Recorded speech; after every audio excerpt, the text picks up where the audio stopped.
In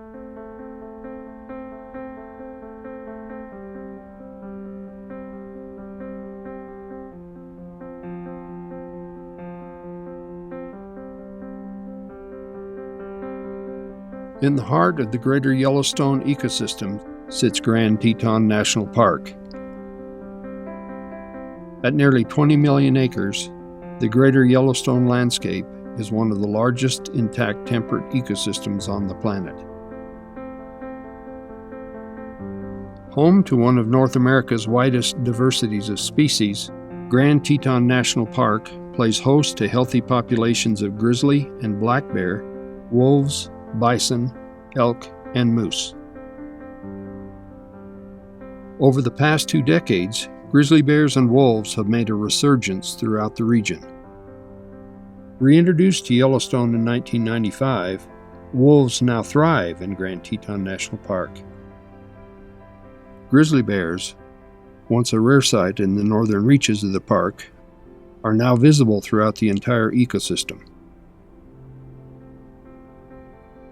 Today, there are few places in the continental United States where you can view these animals with such frequency. Protecting them has been a long-standing tradition.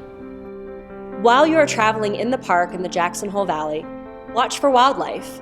Some animals are most active in the early morning and late evening. Other animals are active all day. Animals do wander onto the road, so please don't exceed the speed limit, and be particularly cautious when lighting is poor or your visibility is limited.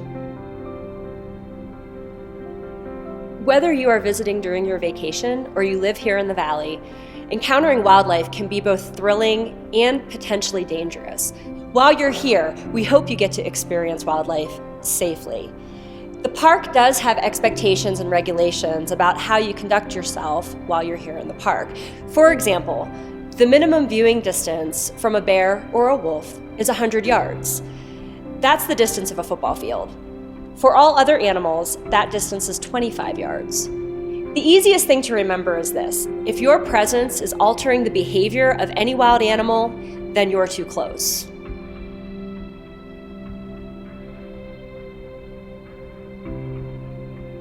Before exploring Grand Teton National Park, remember, this is bear country and there are some precautions you really should take.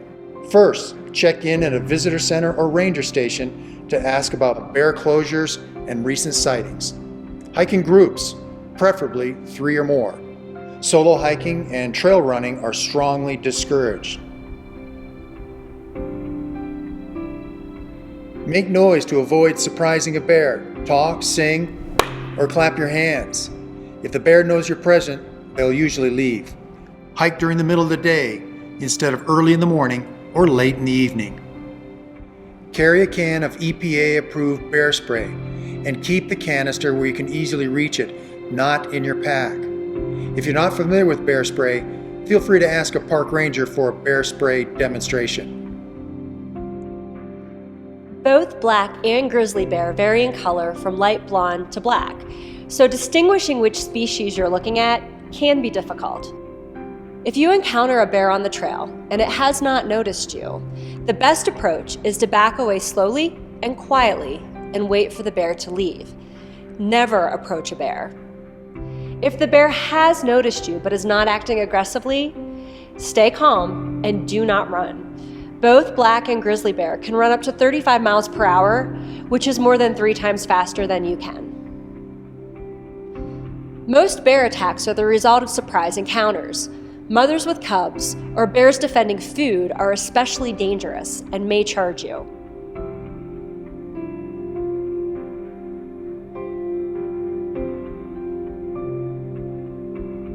If a bear charges you, stand your ground and prepare to use your bear spray.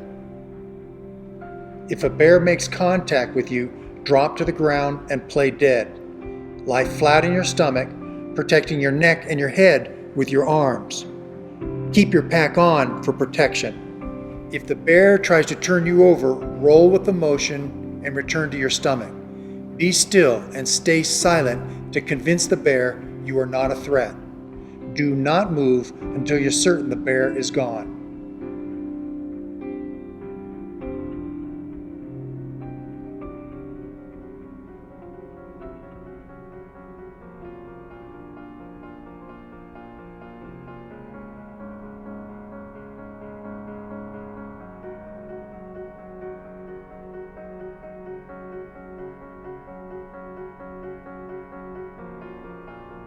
While most visitors are concerned about encountering a bear, you should be cautious around all wildlife. Moose and bison can be just as dangerous as bears. While these animals seem tame, they are wild and can react with no advance notice. If you are fortunate to live in this ecosystem, please take precautions around your residence. As tempting as it may be, do not feed wildlife. It is illegal in both the park and the county. Also, bird feeders and vegetable gardens can attract deer, which in turn attract predators.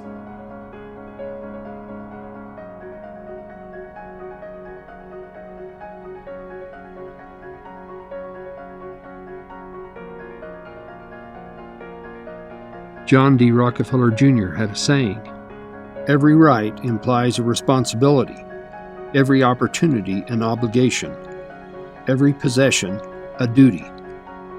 The Greater Yellowstone ecosystem is one of the last remaining wild landscapes in the United States. Without it, our nation's heritage would be little more than words on a page. It's a gift that comes with a great responsibility. Please enjoy your visit to Grand Teton National Park. Be safe, and remember to be respectful to all wildlife.